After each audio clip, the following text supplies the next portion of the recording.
Annie with a dream. My sister screamed it while bouncing her baby on her hip, her voice slicing through the backyard like a lawnmower blade catching a stone.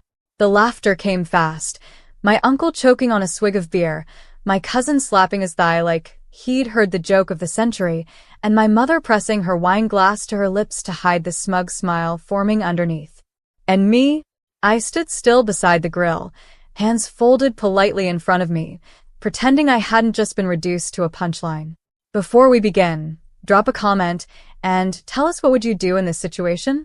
Be honest, tell me in the comments below. We read every comment. Let's begin.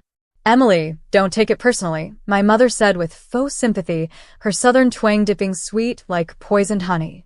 A woman your age, watching someone else's kid while dreaming of what? Writing a children's book. Her laugh was quiet but sharp. That's adorable.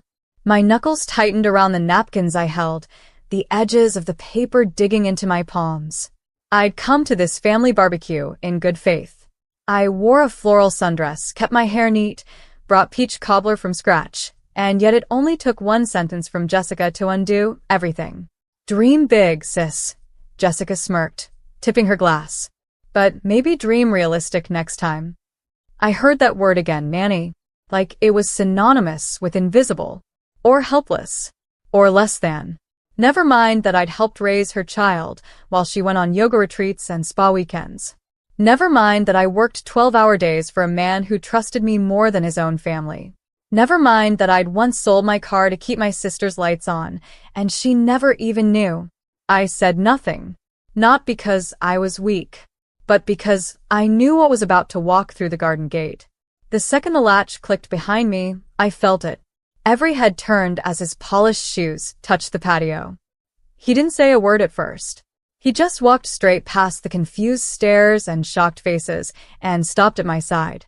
Nathan Hale, the man I had worked for, the man I'd kept secret, the man who now, in full view of my family, took my hand and laced his fingers with mine like we'd done it 1,000 times before. My sister's face fell. What is he doing here? She stammered, shifting her baby to the other hip. Nathan didn't even glance at her. He looked only at me. I couldn't let you face them alone, he said softly. And then he turned toward the rest of the backyard. Come. Collected. Unshakable. She's not just your nanny, he announced. She's my wife. Silence. Even the birds seemed to hush. She's what? My mother breathed. Nathan pulled something from his coat, crisp, folded, and deliberate. He handed it to Jessica. Also, he added, this is the deed to your house. As of today, it's no longer in your name. Jessica stared down at the paper like it had turned to flame in her hands. Nathan smiled slightly. It's in hers now.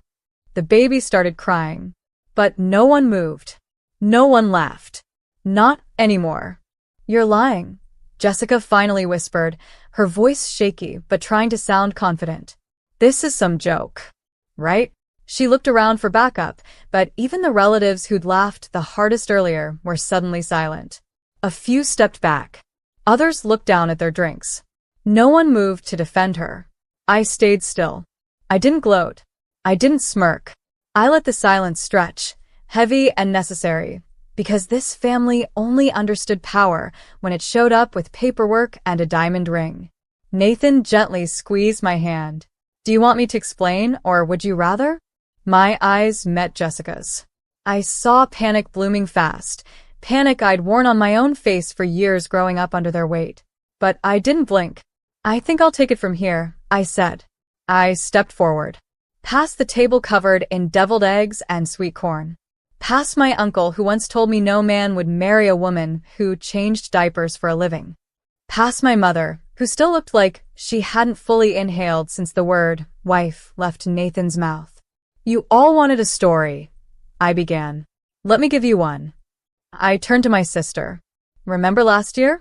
When you and Brian defaulted on the mortgage. When you told everyone you'd figured it out. That was me. I made the call. I wrote the check. Nathan and I had just gotten married in private. You know why I didn't say anything? Because I wanted to see who you all really were when you didn't think I had anything to offer. Jessica opened her mouth, but no sound came. You mocked my job, but I raised your son when you couldn't be bothered. You laughed at my dreams, but I wrote every night after putting your baby to sleep. You said I was nothing. My voice cracked, but only for a second. You all did. I turned toward my mother. You said I was too soft, too emotional, a burden with fantasies. Remember that. Her lips parted, but I kept going. Nathan saw what none of you ever did. He believed in me, not because I was his employee, because I was a fighter. And when we fell in love, we decided to do it quietly. Build something real, away from this circus. Nathan stepped forward again. And now we're building a life together. This house. He nodded at the paper in Jessica's shaking hand. Emily didn't take it out of cruelty. She bought it legally because your loan was falling apart and you were lying about it. She saved you without your knowledge. And when you bragged today like she was beneath you, we decided it was time you knew the truth. Jessica's knees gave a little. She had to lean on the patio table.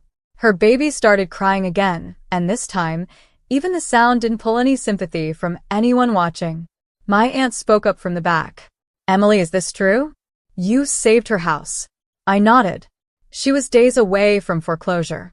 And then out of nowhere, my father spoke. Well, if you're married now to him, he paused, glaring at Nathan like he was the devil in a suit. Don't come crawling to us for anything when it ends. I turned slowly to him. Crawl? I repeated. I haven't asked you for a single thing in 10 years. You all closed that door long ago. The only difference now is I've stopped waiting for you to open it again. It was like a fire was ripping through every inch of the backyard. But no one moved. They just watched. Watched the girl they thought would always stay quiet rise and take back the story. I took a deep breath. The wind blew through my hair. And for the first time in years, I didn't feel like a shadow in this family. I felt like the storm they never saw coming. Jessica hadn't sat down since the moment Nathan walked in. Her hands trembled as she tried to hush the baby now fussing in her arms. Her husband, Brian, stood off to the side like a man who just realized the ship was sinking, and fast.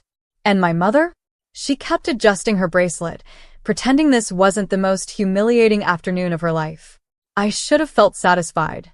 I should have soaked in their shame like sunlight. But instead, I just felt tired. Nathan noticed. He leaned closer to me and whispered, You want to leave? I'll have the car brought around. I shook my head slowly. Not yet. Because this wasn't about a dramatic exit. This was about the reckoning. I stepped toward the center of the patio where all eyes could see me. I know what you all think. That I'm the soft one. That I ran away to play nanny while the rest of you built real lives. But let me remind you of something. Your real lives? They're built on borrowed time, bad credit, and fake smiles. A low murmur rolled through the crowd. I kept going. Jessica acts like royalty, but she couldn't pay her utility bills without someone bailing her out. Brian? He's still lying about working from home. I've seen the past due notices in their trash.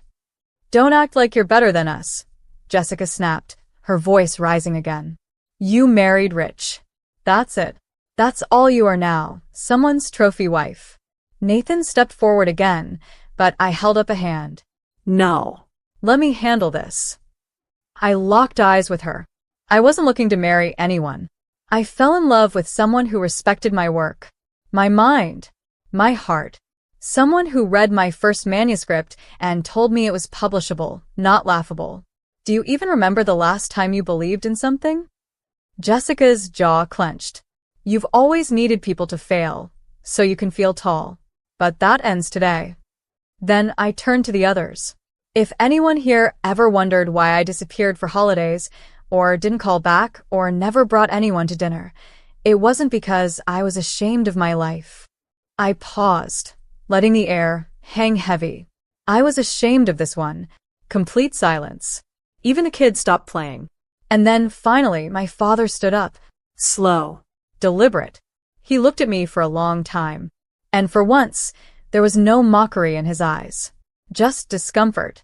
Like someone who'd been handed a mirror after decades of living in darkness.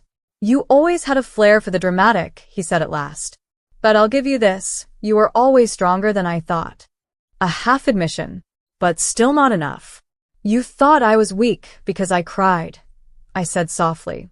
Because I forgave. Because I kept hoping you'd show up for me the way I kept showing up for all of you. I looked around the yard. You all wanted a puppet. Someone to play the part you assigned her. But I rewrote the script. And now, I don't need your applause. I just needed you to see me, one time, clearly. Before I go. Jessica stepped forward, her face red. You're not going anywhere with my house. It's not yours anymore. I cut in. And I'm not here to punish you. I'm here to be free. I took Nathan's hand. And I've never felt lighter in my life. The car was waiting at the curb.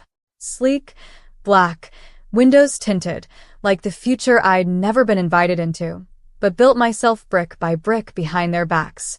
Nathan nodded to the driver, but didn't open the door. Not yet. He stood by me, quietly protective, but with the same look he'd given me the first time he ever read my notebook cover to cover. Admiration, respect, love that didn't need to speak loud to be heard.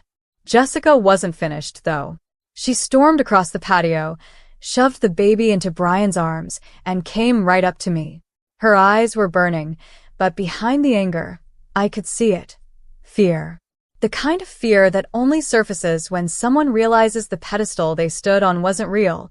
It was borrowed. This is revenge, isn't it? She hissed. You've been waiting to humiliate me. I tilted my head slightly, watching her face. No, Jessica. If this were revenge, you'd be living out of a motel, and I'd be watching from a window. I stepped closer. This is just truth. And truth stings more than payback ever could. Her lips parted, but nothing came out. No witty comeback. No loud defense. For the first time in my life, my sister didn't know what to say. And then my mother stepped in. Always perfectly dressed, always hosting, always playing queen bee even in her silence. But her eyes, God, her eyes were wide now. Not with shock.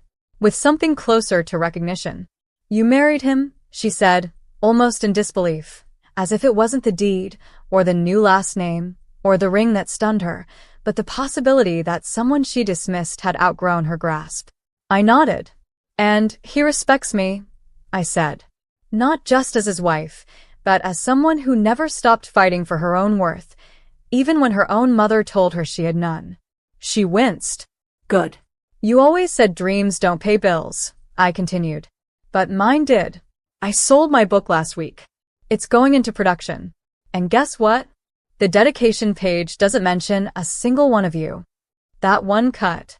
I could see it. And still, none of them said sorry. Not one of them. Because